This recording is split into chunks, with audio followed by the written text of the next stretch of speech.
Exercise 1.3 question number 10. Let f is mapping from x to y be an invertible function.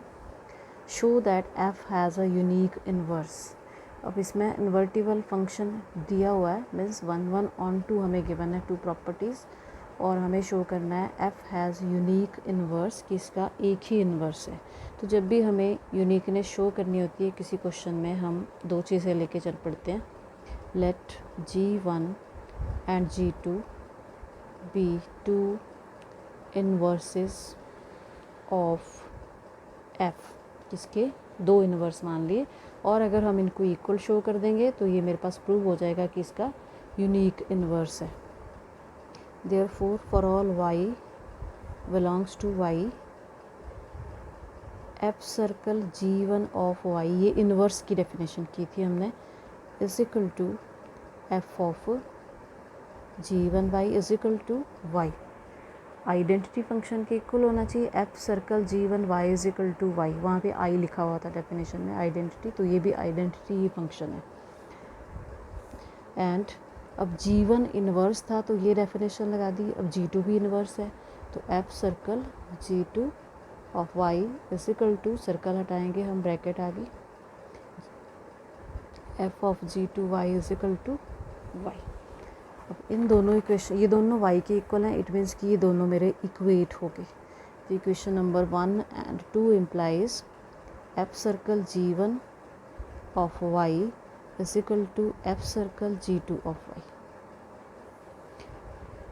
This thing implies, circle हमने हटाया, bracket आ गई, f of G2y. अब G1 और f जो है वो मुझे दिया है invertible function. Since f is invertible, this thing implies f is 1 1 and on 2. मुझे 1 1 की ज़रूरत है, इसलिए मैंने 1 1 ही लिखा. अब ये बन गया f of x1 is equal to f of x2 type का. और 1 1 की डेफिनेशन क्या थी कि if f of x1 is equal to f of x2 then x1 is equal to x2. तो अब ये दोनों इसके एलिमेंट हैं 1 1 की प्रॉपर्टी से, क्योंकि f के पास 1 1 प्रॉपर्टी है. So G1y is equal to G2y आ गया. एंड दिस थिंग इम्प्लाइज, इसको हम G1 is equal to G2 भी लिख सकते हैं, y वहाँ पे अंडरस्टूड ही है.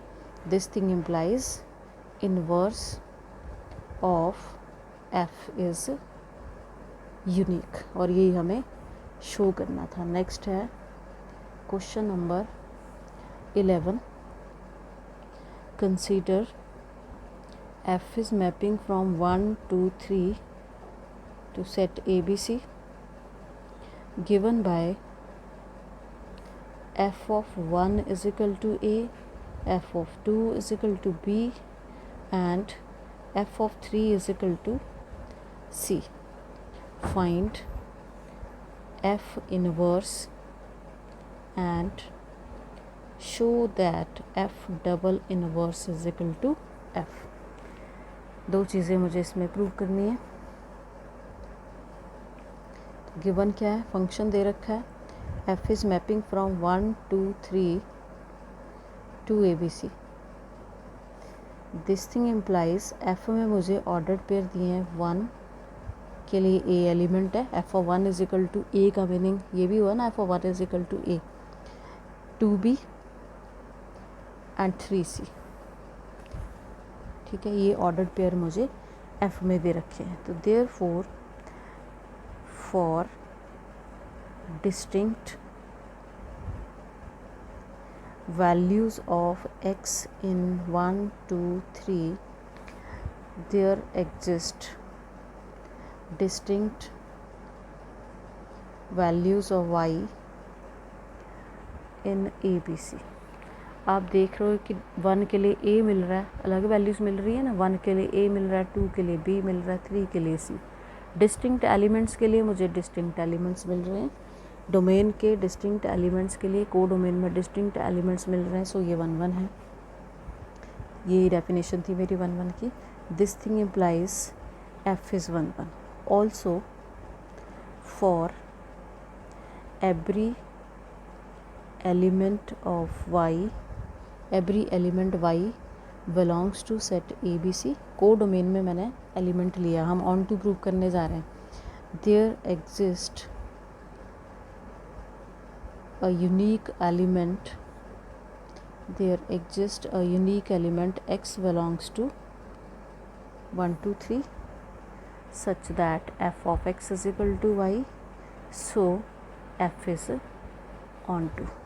उल्टा देख लो, को डोमेन के लिए एलिमेंट मिल रहा है, डोमेन में को डोमेन के लिए एलिमेंट मिल रहा है हमारे पास, तो यही मेरी ऑन टू की डेफिनेशन है। For every element of codomain there exist an unique element in domain such that f of x is equal to y, ये भी उसने दे रखे हैं, f of 1 is equal to a, f of 2 is equal to b and f of 3 is equal to c, so f is onto. अब दोनों properties आ गई इसके पास, सो f is invertible, means F का इनवर्स एग्जिस्ट करेगा।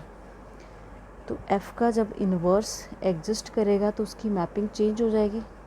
अब A B C इधर आ गया और 1 2 3 यहाँ चला गया, और एफ इनवर्स ए 1 के इक्वल, एफ इनवर्स बी 2 के इक्वल, एफ इनवर्स सी 3 के इक्वल आ गया मेरे पास। अब फिर से वही है, ए के लिए 1 मिल रहा है, बी के लिए 2 मिल रहा है, सी के लिए तो फिर से 1 1 होगा। फिर से लैंग्वेज लिख दो, therefore for distinct values of x in A B C, अब डोमेन मेरा ए बी सी है, there exist distinct values of y in 1 2 3, therefore अब एफ इनवर्स 1 1 होगा, क्योंकि एफ इनवर्स के लिए हम कर रहे हैं, ठीक है। F inverse is 1 1। Onto के लिए ऑन टू की डेफिनेशन लिख लो, फॉर वाई बिलोंग्स टू 1 2 3, को डोमेन मेरा 1 2 3 है, for every y belongs to 1 2 3 there exist an element x belongs to A B C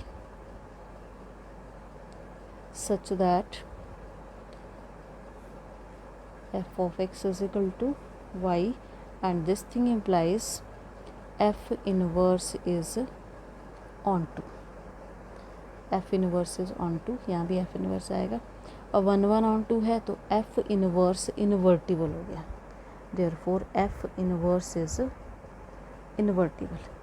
f inverse invertible means f inverse का inverse exist कर गया, तो मैपिंग फिर चेंज होगी, एफ इनवर्स का इनवर्स। अब 1 2 3 इधर आ गया, फिर से 1 2 3 to A B C, and this thing implies, आप देख रहे हो कि ये वही फंक्शन है जो एफ़ था, तो एफ़ डबल इनवर्स एफ़ के इक्वल आ गया, और यही मुझे शो करना था।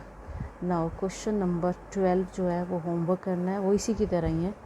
लेट, चाहे यही एग्जांपल ले लेना ऊपर वाली, f is mapping from x to y be an invertible function, show that the inverse of f inverse is f, that is f double inverse is equal to f। तो ये आप कर लेना। क्वेश्चन नंबर 13 वैसे multiple choice है। F is mapping from R to R be given by f of x is equal to 3 minus x cube raise to the power 1/3, then find f circle f of x. F circle f का एक पीछे भी question आया था, तो ये वाला हम कर लेते हैं। F circle f of x multiple choice है ये, सर्कल हटा के ब्रैकेट लग गई। एफ ऑफ एक्स की वैल्यू है मेरे पास 3 minus x cube raise to the power 1/3। अब ये पूरा एक्स है, तो एफ ऑफ एक्स की वैल्यू में जहाँ एक्स होगा ये पूरी वैल्यू आएगी, 3 माइनस एक्स, ये पूरा एक्स है, और इस एक्स का क्यूब है और होल पावर 1/3 है। ये बनी डेफिनेशन कि एफ ऑफ एक्स में एक्स को मैंने इस नंबर से रिप्लेस कर दिया। यहाँ पे देख रहे हो ये इसके साथ कट गया, अंदर मेरे पास रहा 3 minus 3 plus x cube raise to the power 1/3, 3 भी कैंसिल हो गया, x cube raise to power 1/3 which is equal to x. और सी ऑप्शन जो है इसकी करेक्ट होगी। क्वेश्चन नंबर 14 जो है होमवर्क करना है। Let f is mapping from R minus 4/3 to R be a function defined as f of x is equal to 4x upon 3x plus 4.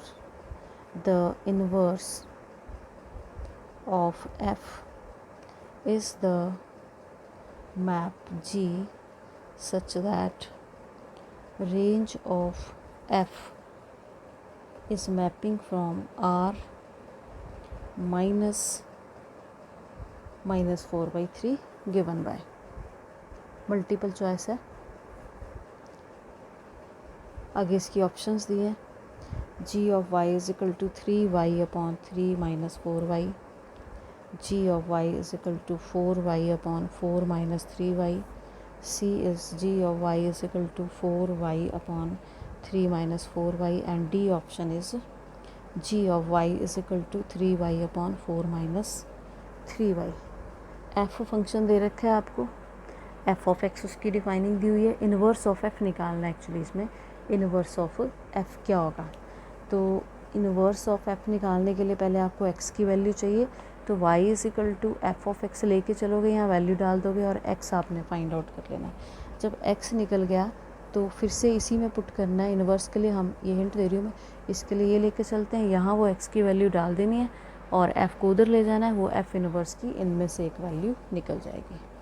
Next topic है आपका binary operations, exercise 1.4 binary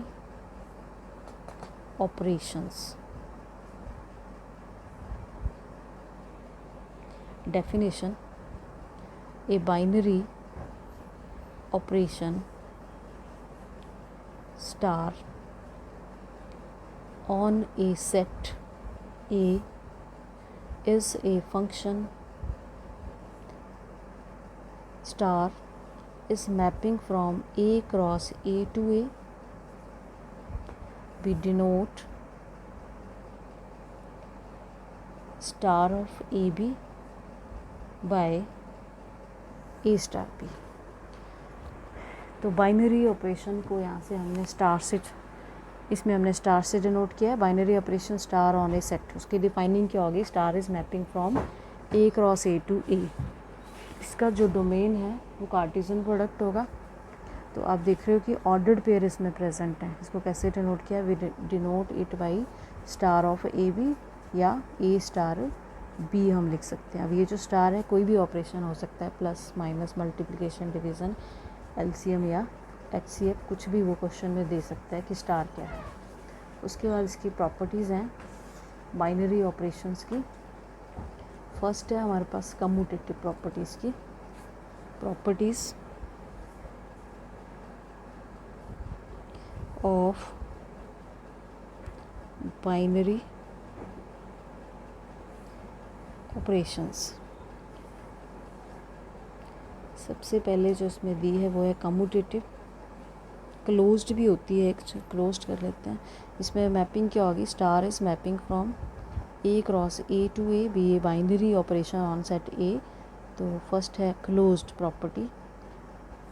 closed क्या होता है, A is set to be closed under star if and only if a b belongs to A implies a star b belongs to A, कि दो element मैंने ए में लिए और उनका बाइनरी ऑपरेशन निकाला, वो भी ए में है, तो इसको हम बोलेंगे क्लोज्ड। उसके बाद है कम्यूटेटिविटी।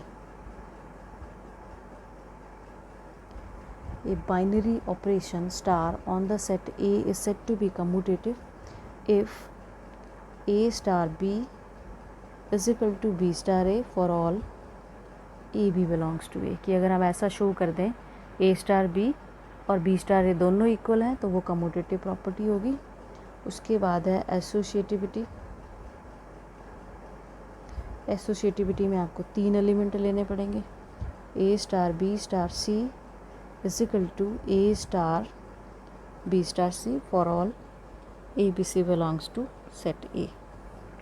यहाँ पर ये दोनों ब्रैकेट में, यहाँ पे बी और सी ब्रैकेट में है, तो भी ये रिजल्ट इक्वल है, तो ये एसोसिएटिव प्रॉपर्टी है मेरी।